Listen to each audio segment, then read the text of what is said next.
Hello, all. If you're watching this, that means it's quite early in the morning or it's in the afternoon. Um, I have had a very busy weekend, and I have not been able to get this to you in time. In addition to that, the exam was just posted yesterday, so I apologize for not getting this to you sooner. With that being said, let's just jump right into it, alright? So there's a few things we need to go over today. And that is redox reactions,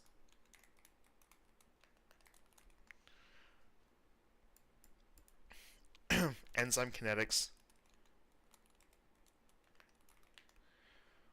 cellular respiration,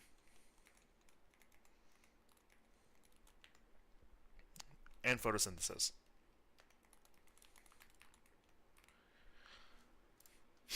Alright, so let's start with redox reactions because we know, because that one's relatively simple. So, here's the rule. Oil, rig.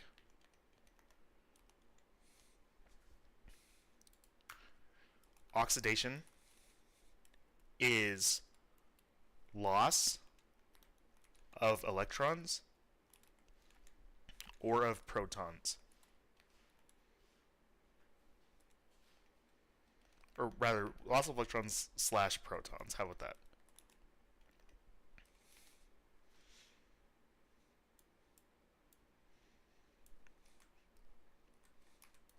And reduction is gain of electrons or protons, right? So redox, reduction, oxidation. Oxidation is loss of electrons or protons. Reduction is gain of electrons or protons. So, what does that mean? It means that if we have a chemical reaction like NaD plus turning into NADH,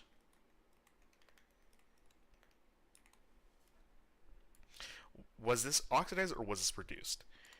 In the same way, we could say NADH to NAD plus. Or we could take it a step further, go into photosynthesis. NADPH into NADP plus.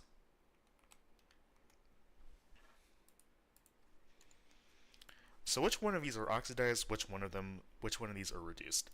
So let's see. NAD plus to NADH. So let's go back to our definition. Reduction is gain of electrons or protons. Protons just being hydrogen. Right? That's what a proton is. Because hydrogen is just literally just the proton with the one electron surrounding it. Once it loses the electron, it's just a proton. So here we're gaining a proton.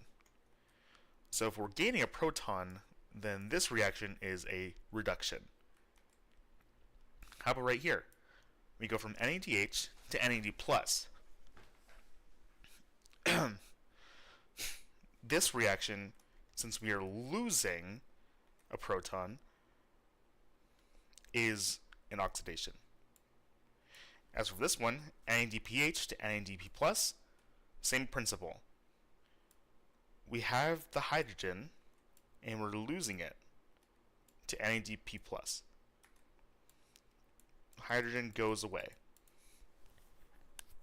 So that would be an oxidation reaction. Right, so real simple, right? If you see plus to H, you know it's reduction, and if you see H to plus, it's oxidation, right? Redox reactions are all over the place, right? You see them everywhere. It's not just in biology, but they consist of a lot of chemistry, right? So just keep that in mind, right? When talking about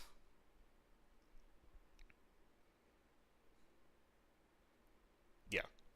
Anyway, so that's redox reactions. you check that off, right?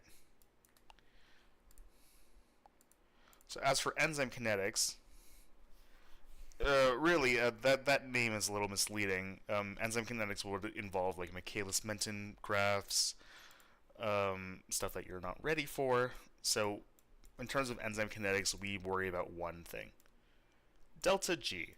Delta G represents free energy in a reaction system. And when we have a negative delta G and a positive delta G, these mean two different things. So negative delta G means that the reaction is spontaneous and exergonic. If we have a positive delta G, then the reaction is non-spontaneous and endergonic.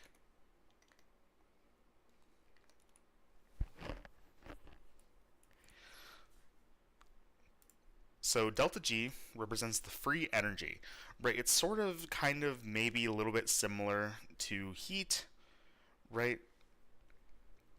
So this represents the free energy of the system, of which it could be positive or it could be negative. So when you think of spontaneous, you think of something that just kind of happens by itself, right? So something like a spontaneous reaction would be like burning a piece of paper, right? You have to have that. Paper just doesn't auto ignite, right? So you have to have like a sort of stimulus. You have to put up a flame to paper, but once you put up the flame, paper just kind of burns on itself, right? Compare that to an endergonic reaction. You have to continue putting in energy in order for it to proceed, right? One more thing. Positive delta G means we are building something up. Negative delta G means we're breaking something down.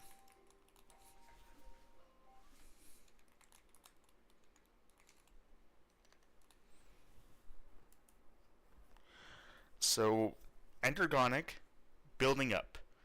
Exergonic, breaking down. Right? If you just think about, like, if you have a stack of bricks, right? It took energy to build that up, right? Once you like kick it down, it releases energy in the form of sound, in the form of gravitational potential energy, kinetic energy, that sort of thing. It's the same principle here, right?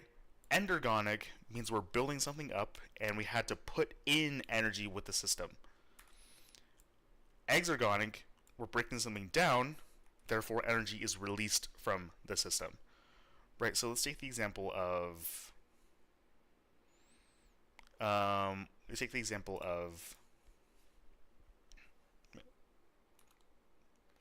methane plus oxygen gives you CO2 and water.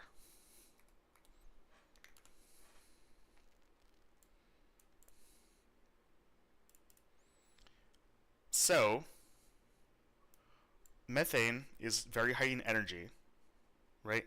So this, we're breaking down, and it burns really easily. We're breaking this one down, and it gets turned into CO2, right? Or breaking down paper, or breaking down sugar, right? So, like, take the example of just your general cellular respiration reaction, right? So you have C6H12O6 plus oxygen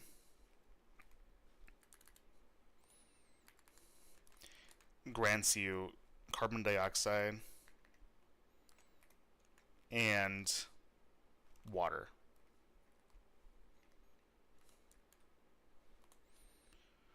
Right? So C6H12O6, that's sugar, of course, that's glucose. When this is broken down, it releases a lot of energy, right? But we are controlling this reaction throughout cellular respiration, right? But we ultimately go from this to this, right? Eventually, all of that sugar, all that energy-rich sugar, is being slowly broken down spontaneously into carbon dioxide, right?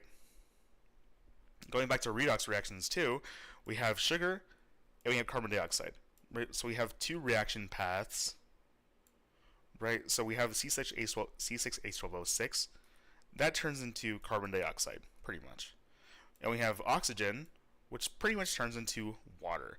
So my question would be, what is, in this case, what is being reduced and what is being oxidized, right? So let's take a look.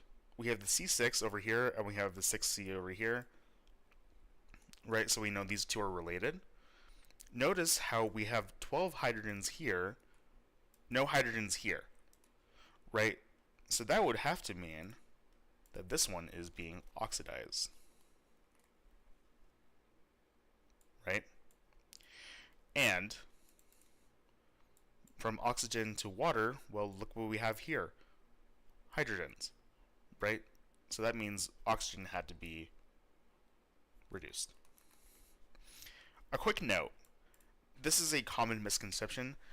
Oxidize does not necessarily mean a gain or loss of oxygen. It doesn't even necessarily mean oxygen has to be involved, right? It just means the loss of electrons or of protons, which is usually, sometimes, accompanied with more oxygen, which is why it's called oxidation, right? I mean, the scientists who probably named that process discovered that it was through oxidation that these reactions proceeded, but and gain oxygen anyway. These something being oxidized really has nothing to do with oxygen. I mean, you may notice that it does, but the general definition does not have anything to do with oxygen, right? I mean, just take the example of right here, right? I mean, oxygen has oxygen in it, but it turns into water, which also has oxygen in it. Does that mean it's oxidized? No. It's being reduced. So, anyway. Non-spontaneous, going back to enzyme kinetics, we have non-spontaneous and spontaneous, exergonic, endergonic, all has to do with delta G, right? So, another note.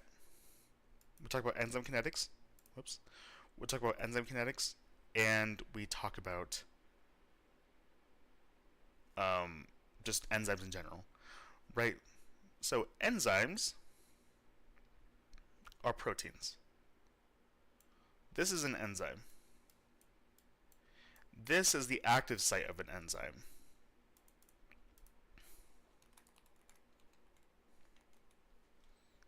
Right? This is the active site.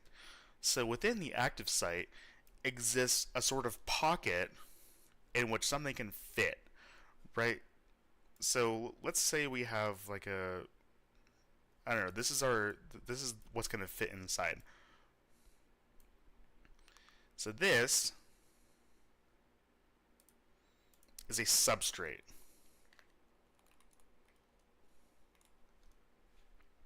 Okay? So a substrate is basically just a reactant, right? So the substrate fits into the enzyme, we make the enzyme substrate complex, and then it proceeds, and then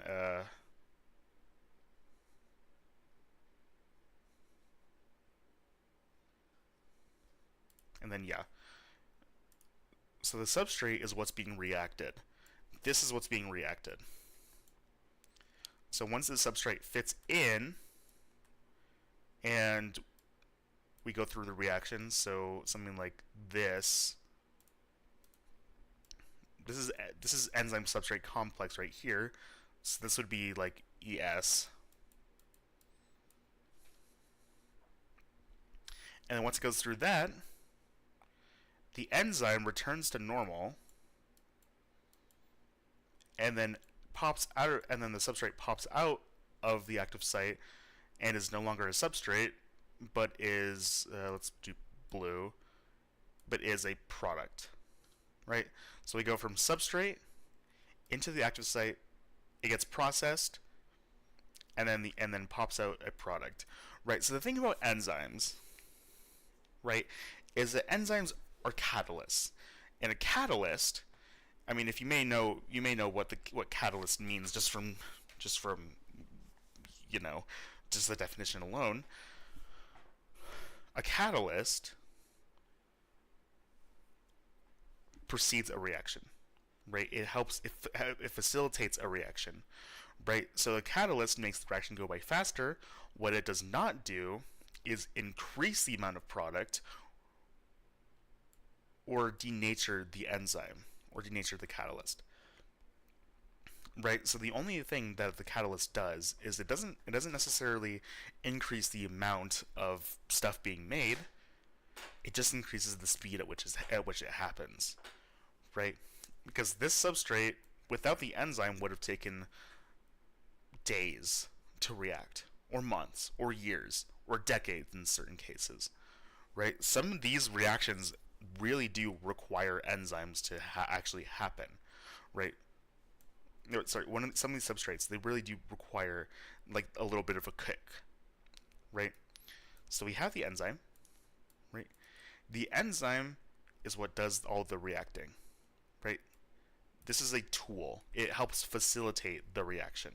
So you put in the substrate, and then out pops out a product, right?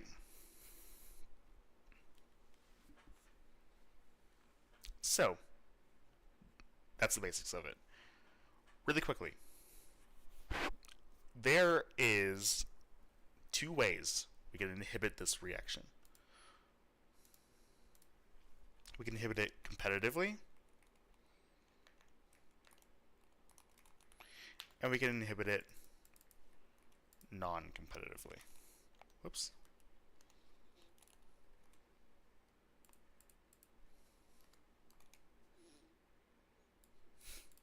So what does inhibition mean? Right? I mean, if you inhibit something, it means that you're preventing it from happening, right? Or you're slowing it down, or you're slowing down the progress of something, right? So when we do competitive inhibition, here's what we do, right? Like I said, there's two types. So when we inhibit something, real quick, when we inhibit the enzyme, we are stopping it from doing any reaction, or we are very, very, very much slowing it down from doing any sort of reaction, right? So if we have our enzyme here, and we have everything here, so let's go ahead and erase this a little bit, right? Or rather, let's do that because MSP hates me.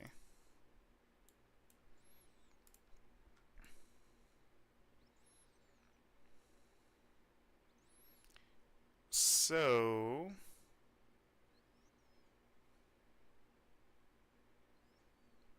here's the thing. We have the substrate, but within the substrate, something else that is very similarly shaped can fit into the active site. This is called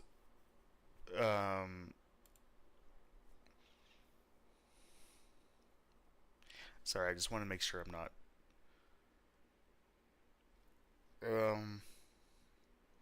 it's not necessarily an antagonist or an agonist. It's definitely not an agonist. It's I don't know. So this is your inhibitor though. This is what's inhibiting the enzyme. It is shaped similarly to the substrate, right?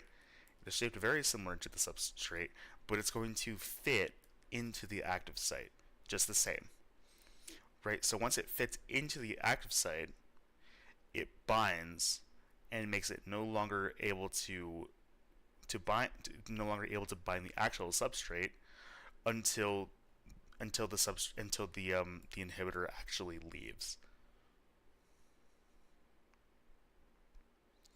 So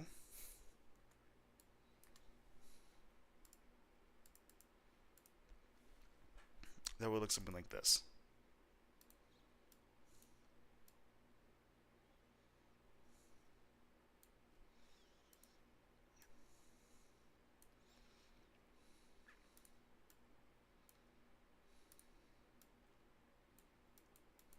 So notice how it can't get in. The substrate can't get in because we have the inhibitor here, right?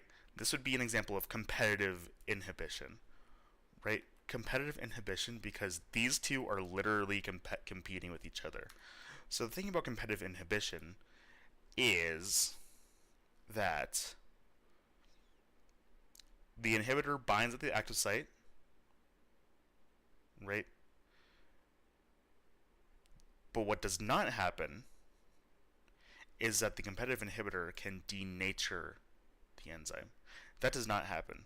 So denaturing just means that the enzyme loses its structure, loses its shape. This does not do that, right? This process does not make the shape of the enzyme different in any way. Well, it makes it a little different, but it does not denature it, right? So once the inhibitor leaves, once the inhibitor goes away, and we could actually go ahead and bind the substrate. So once it goes away, we could actually bind the substrate, and then it works. It works as intended, right? It's just a way for regulation of the enzyme, right? So it does not permanently change the enzyme. With that in mind, whoops, I don't even know. Okay, what am I doing? So with that in mind, we can now go to non-competitive inhibition, right? So non-competitive inhibition is where now we focus here on this allosteric site. So this is an allosteric site. So we have the active site and the allosteric site. The allosteric site is not where the reaction occurs, or not where any reaction occurs, but it's a different spot in which something different. It's a different spot in which a inhibitor or an inducer can go ahead and bind and either allow the enzyme to proceed with more reactions or inhibit the reactions further. Right, so we're going to focus more on the latter, right, where it inhibits the reaction. So what does that mean? It means that we have something like, I don't know, purple. Purple is a very distinct shape. It's here, I drew it as this little star.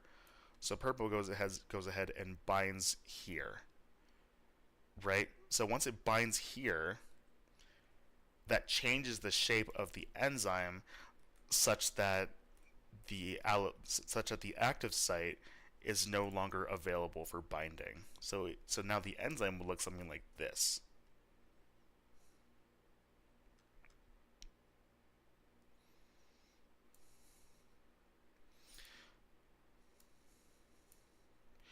Right? So if we want our substrate to get in there, it can't, right? Because it's closed off.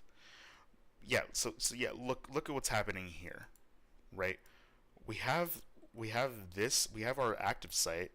The active site is quite literally closed off because this induces a conformation change, what's known as a conformation change, into the enzyme where it no longer allows the substrate to bind, right? So it works the same way. Ignore that. The When we have non-competitive inhibition. Okay, so yeah, this is non-competitive inhibition. I forgot to mention. When we have an inhibitor binding at the allosteric site, it induces a conformation change, but it is still reversible, right? So this can go away, and then the substrate can bind as normal, as intended, right?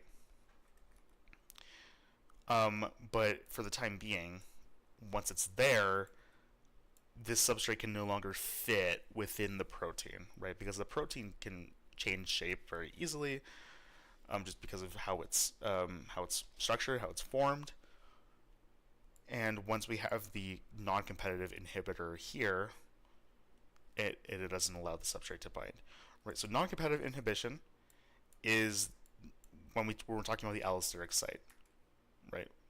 When they're not necessarily vying for the same spot. Competitive inhibition is exactly that, where we have the substrate and a competitive inhibitor trying to fight for the same active site spot, right? So, good, good.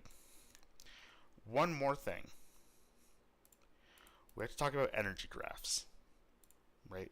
So, you're going to see something like this. Or something like this. Or something like this.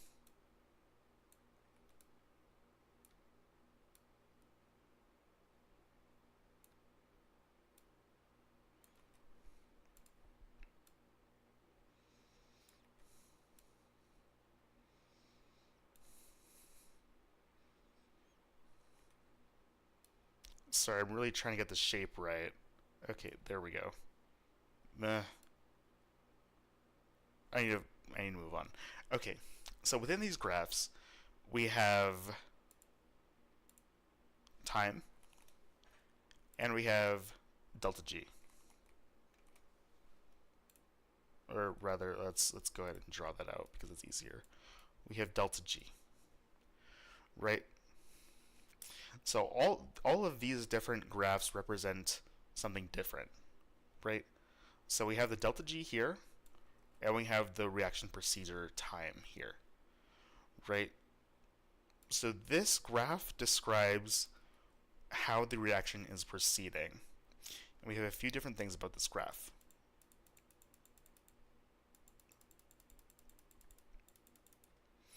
Right? So this dotted line here is the activation energy. Right, so the activation energy is just the amount of energy that the reaction takes in order to proceed. Right? And so this line represents our initial delta G, and the dotted line represents where the initial started. So in this case, we have a little space here, right? So look at what happened here. We started over here and we ended down here. So therefore, that's going to represent a negative delta G, right? A negative delta G. So, sorry, my cat is... Anyway.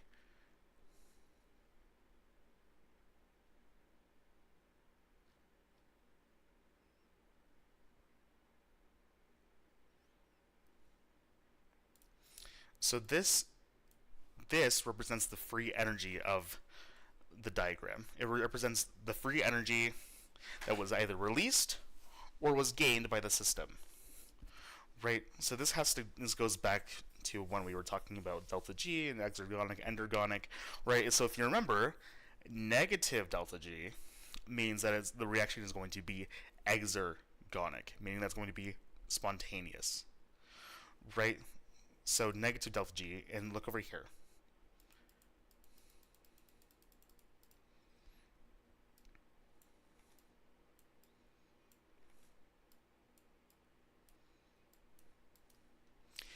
So look over here, right? Now we have a positive delta G. So this reaction is therefore endergonic and non-spontaneous. Now look over here, right? So what's happening here? We have two lines. One is red, one is white. So what does that mean? Well, what it means is that look at what's happening here, right? So we start at the same spot, and we end at the same spot. But what's happening in between? Over here, we have a much higher activation energy, as you may see, with the white one. With the red one, we have a much lower activation energy. So, therefore, remember what I said about enzymes. Enzymes decrease the activation energy. They decrease the amount of energy required for a reaction to proceed, right? So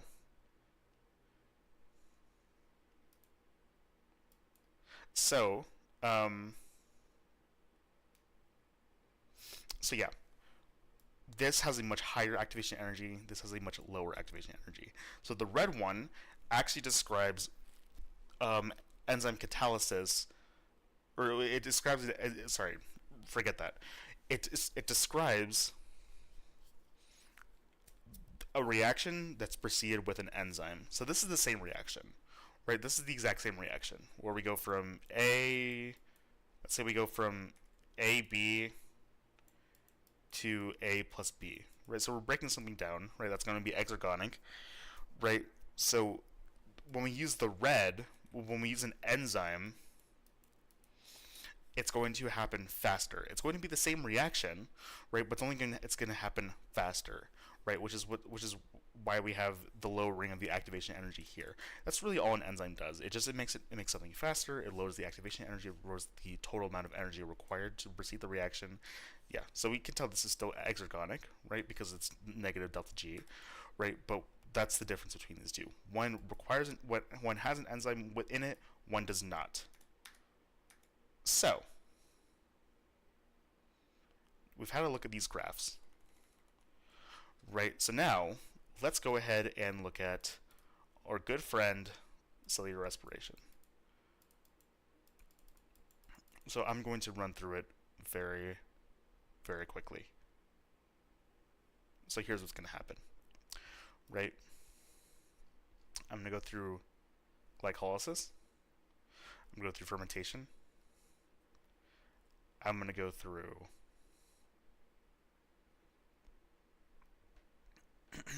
I'm going to go through the Krebs cycle, sorry, pyruvate oxidation, the citric acid cycle, and then the electron transport chain, right?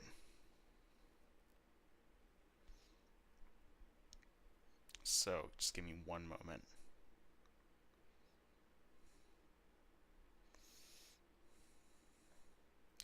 Okay, before we do that, you need to know the difference between catabolism and anabolism, right? So catabolism means that you're breaking something down. Anabolism means that you're building something up. So you could say catabolism is exergonic, anabolism is endergonic, right? So building something up, breaking something down. Once again, building something up, anabolism. Breaking something down, catabolism.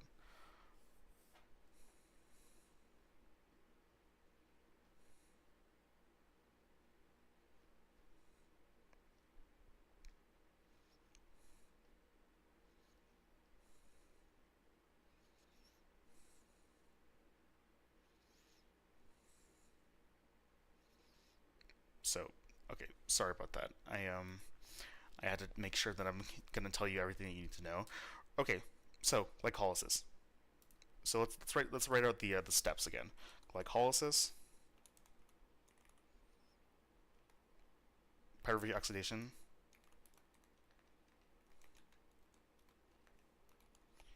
the Krebs cycle, aka the citric acid cycle,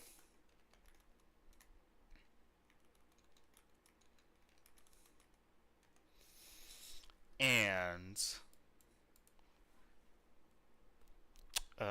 electron transport chain.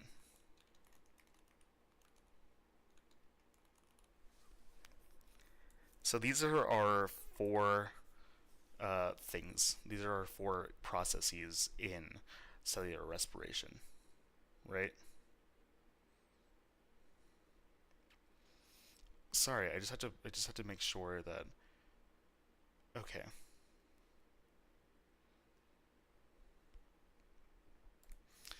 Okay.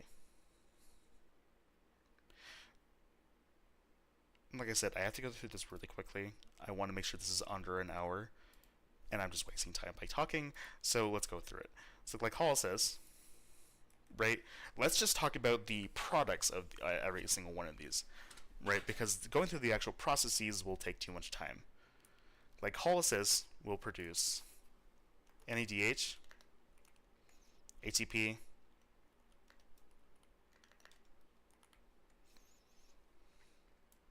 and pyruvate.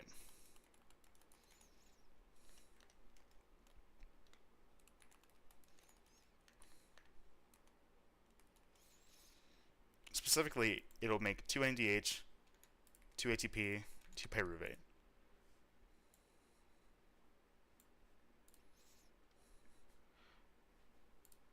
Pyruvate oxidation, we're making CO2, acetyl-CoA,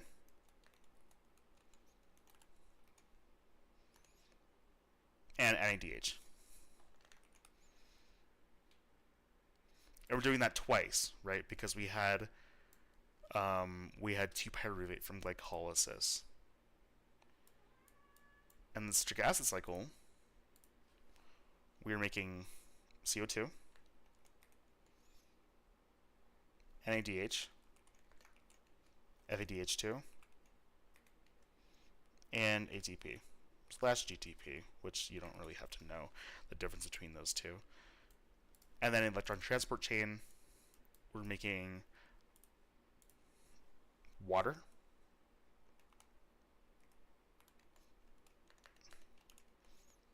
NAD+, FAD, and a ton of ATP.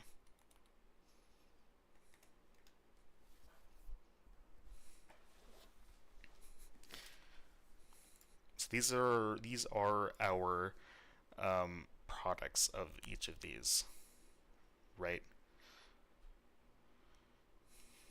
So I'm going to draw a mitochondria for you. Most of these processes occur in the mitochondria.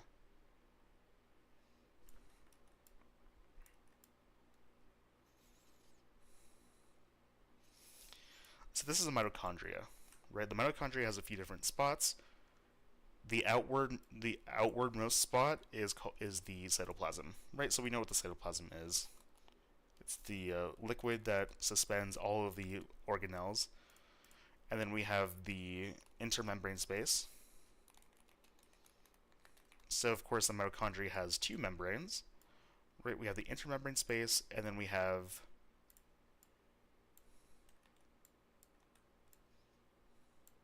the matrix, the mitochondrial matrix.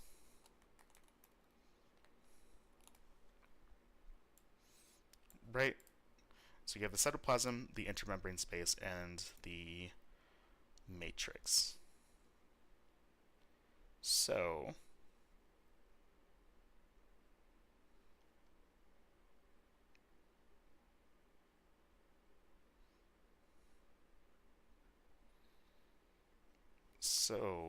sorry, I just have to make sure that. Okay. Glycolysis happens in the cytoplasm.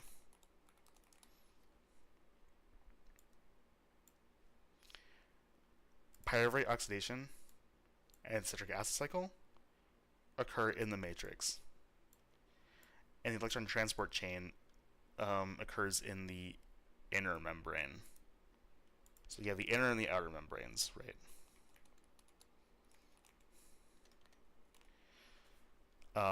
So the electron transport chain would happen right here along the second membrane. So the cool thing is that citric acid cycle produces a ton of CO2 as a byproduct, but it's mostly used for creating NADH and FADH2.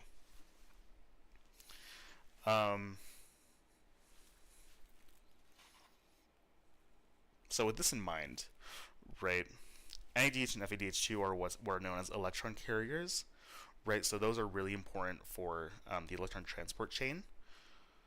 And then we have glycolysis, right? We don't really focus on pyruvate oxidation, unfortunately. Glycolysis, you have to know that we have an energy investment phase and an energy payoff phase, right? So the investment phase means that we're going to put in 2 ATP, and the payoff phase means that we're going to get out 4 ATP with a total of 2 net ATP.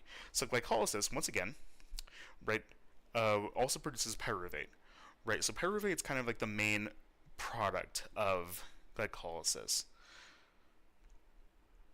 So the thing about glycolysis is that it can go through. So after pyruvate's made, either when we okay, sorry, glycolysis in the presence of oxygen will, after the entire process is done, will go to pyruvate oxidation, citric acid cycle, electron transport chain, right? If glycolysis is without the presence of oxygen, if it is anaerobic, it'll go through fermentation, right? So glycolysis happens, right?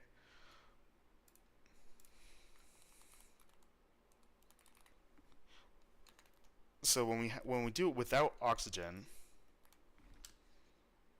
we go through fermentation.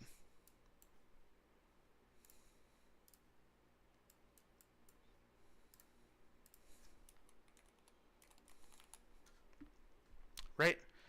So the entire point of fermentation is that we can perform glycolysis as much as we possibly can. Right? So we go through fermentation, and then we go through glycolysis again, fermentation, glycolysis again, fermentation, etc. Right? So the thing about glycolysis is an important cofactor within glycolysis is NAD+. So we make NADH as a byproduct of glycolysis. NADH is of course still very useful, right?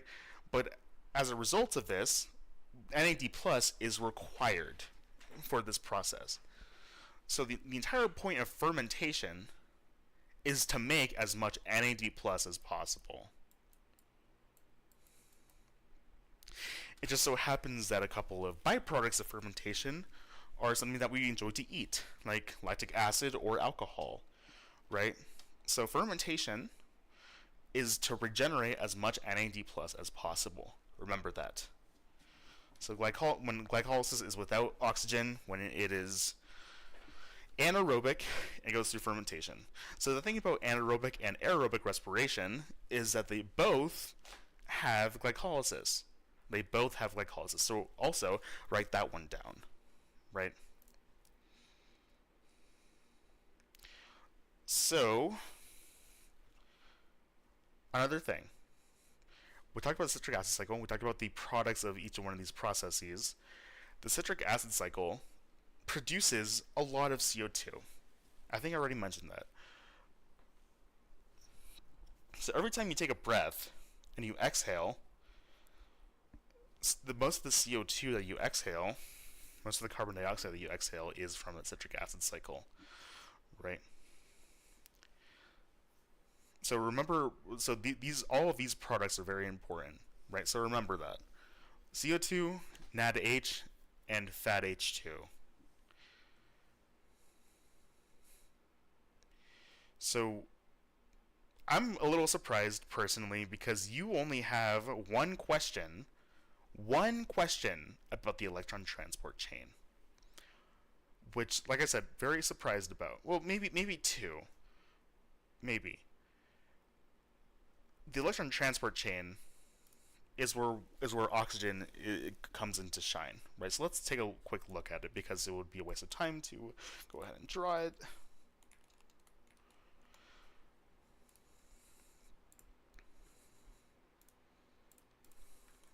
So this is the electron transport chain, right? So look at it, right? We have a few different enzymes. These are protein complexes.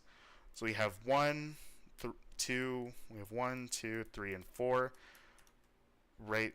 So notice how these create a proton gradient.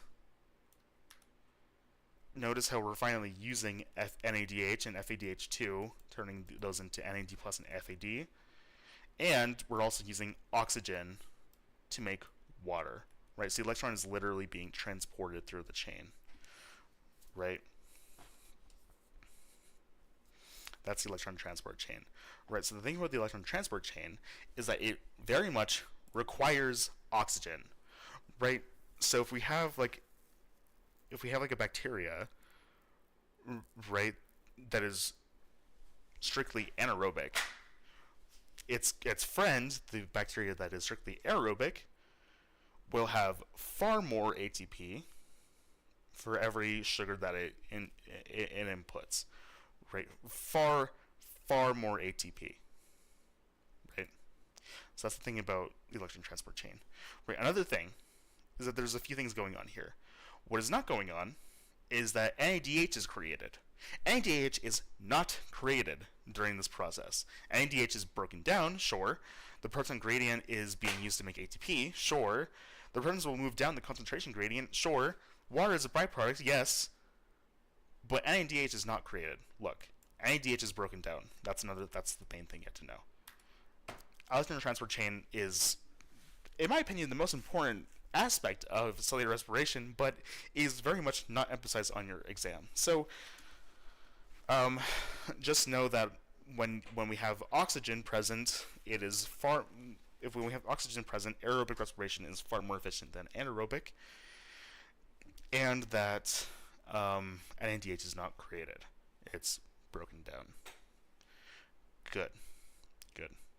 That's pretty much everything you need to know about cellular respiration, which is surprising, right? Because usually there's far more emphasis put on it.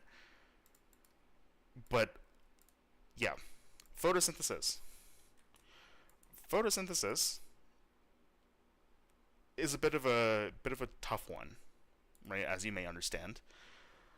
So here's what happens during photosynthesis, right? Here's what you don't need to know. You don't need to know any enzymes or anything like that. You just need to know what sunlight does in photosynthesis, what carbon dioxide does,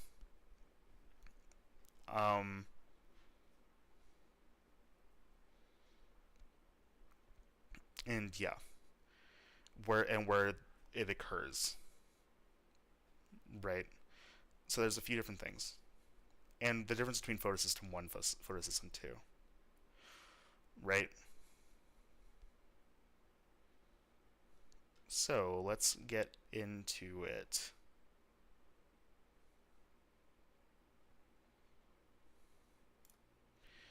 So with photosynthesis, we have photosystem 1. Sorry, we have photosystem 2, and then we have photosystem 1. Within both of these photosystems,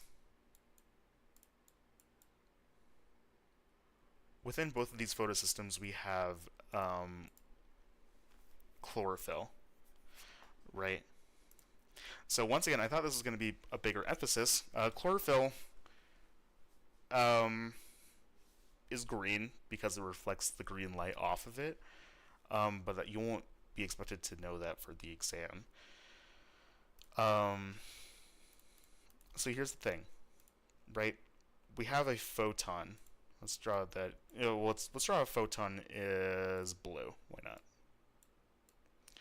So we have a photon. A photon is just light, right? It's a light in a tiny little packet. A photon goes to photosystem 2. So here's another thing. It's counterintuitive, right? Photosystem 2 comes first, and then photosystem 1 comes second, right? Like it's so strange.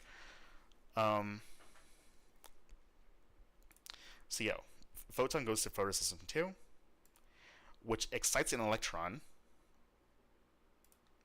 So we have an electron here. It excites it, right? Whoop. So the white arrow represents the amount of energy.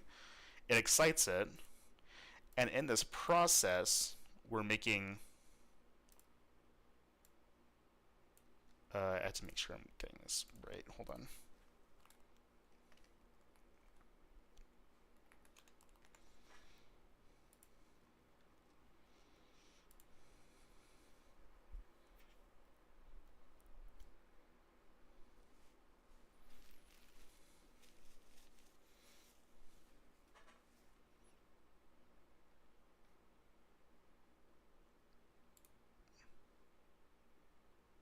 Okay.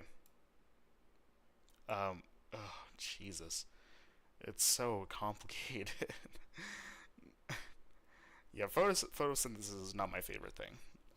So we take this and we make NAD. Sorry, we take ADP and we make ATP. Right. So we do that, right? And then in this process, to regenerate the electrons, we need to, so this is happening in photosystem 2, remember, we need to turn water into oxygen, right? So oxygen is what we breathe, right? Plants need water, so when you feed a plant water, it turns that water into oxygen, right? So we have the electron, right? And the electron gets replenished here. The electron's a little less excited though, so we need to go ahead and hit it with another photon. So once we hit it with another photon, now it gets excited again, and this is in photosystem 1. It gets excited again, and we go and we make NADPH from NADP+.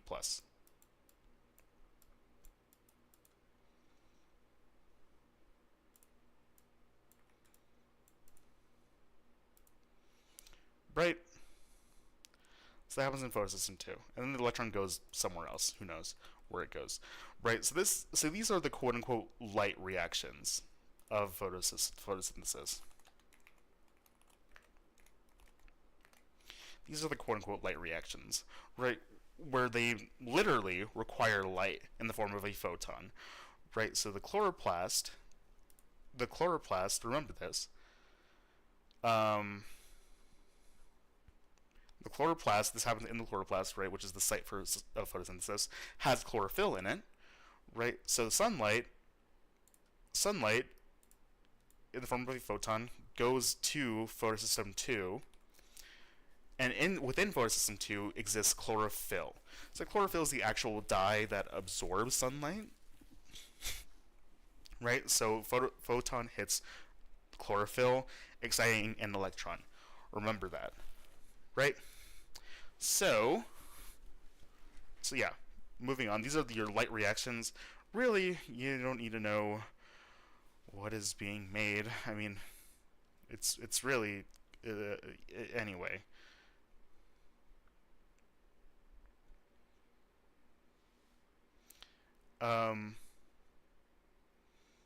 Yeah, anyway, so in this process, we're turning ADP into ATP, right? This is what's known as photophosphorylation, right? So we take a photon, we excite an electron, and in this process we're making ATP, right? We're phosphorylating ADP to ATP, right?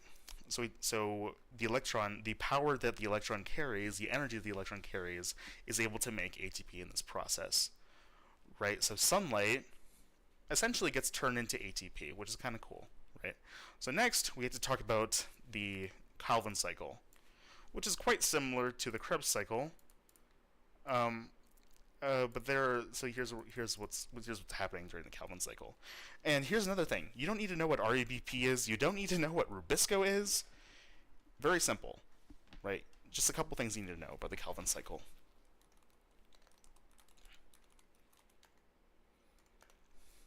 You need to know that it happens in the stroma of the chloroplast, right? So that's outside of the thylakoids. It's in that sort of intermembrane space, because once again, the chloroplast has like two membranes, just like the mitochondria. You need to know that it occurs in the stroma, and you need to know that this process is endergonic, meaning that it requires energy. And you need to know that this is when carbon dioxide is fixated.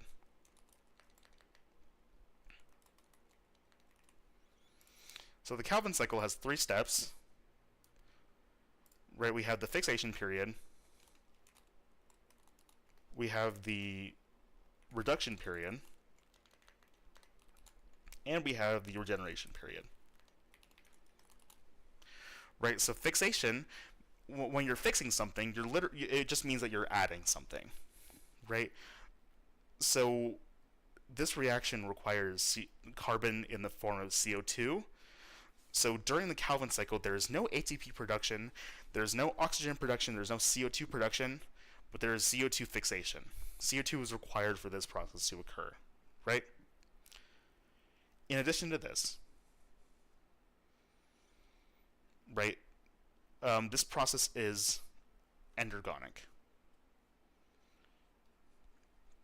One more thing And this process, we have the example of cellular respiration. We go from sugar plus oxygen to carbon dioxide plus water. Well, when we're going from water and carbon dioxide to sugar and oxygen, carbon dioxide is now being reduced, right? So remember earlier when I said sugar is being oxidized to carbon dioxide. Well, when we go the opposite way, carbon dioxide is being reduced to sugar, right? So the Calvin cycle, kind of unrelated, the Calvin cycle is where sugar is being made, right? Sugar is not being made during the light reactions. Sugar is being made during the dark reactions, aka the Calvin cycle, right? So remember, it happens in the stroma of the chloroplast. So, yeah, I'd say that's just about it. One more quick thing. We have to talk about oxygen a little bit. So let's talk about oxygen. Oxygen is the lifeblood of everything on Earth. Oxygen has two different functions. Or we see oxygen in two different places, in cellular respiration and in photosynthesis. In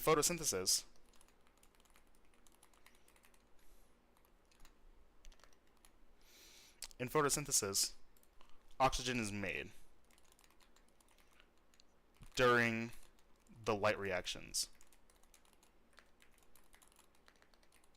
Specifically, photosystem 2.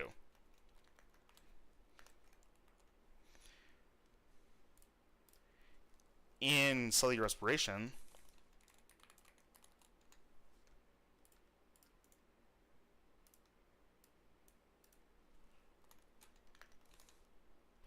oxygen is used as a quote-unquote final electron acceptor. So remember, during the electron transport chain, the electron is being transported through a chain, right? The electron has to go somewhere. Oxygen is where it goes, right? So that's the important thing about oxygen. So that covers pretty much your entire exam. Please, please, please, please, please, I hope you do well, right? And please let me know if you have any questions, or if this video is at all unclear, or if this was helpful. Once again, I'm very sorry that this is going out so late. I had a very, very busy weekend that prevented me from doing this, and the exam just came out yesterday. Anyway, we are under an hour, which is good. It's very good. So you have the opportunity to watch this in double speed, and you're going to do well. You're going to do so well. I believe in all of you. This exam is rather simple in terms of how exams usually go. This exam is very simple, right? Everything that you learned over the past few weeks, it's like you only need to know like the very, very surface level of it. So I wish you all the best. I hope you do well. Take care. Stay safe. Stay warm. Bye.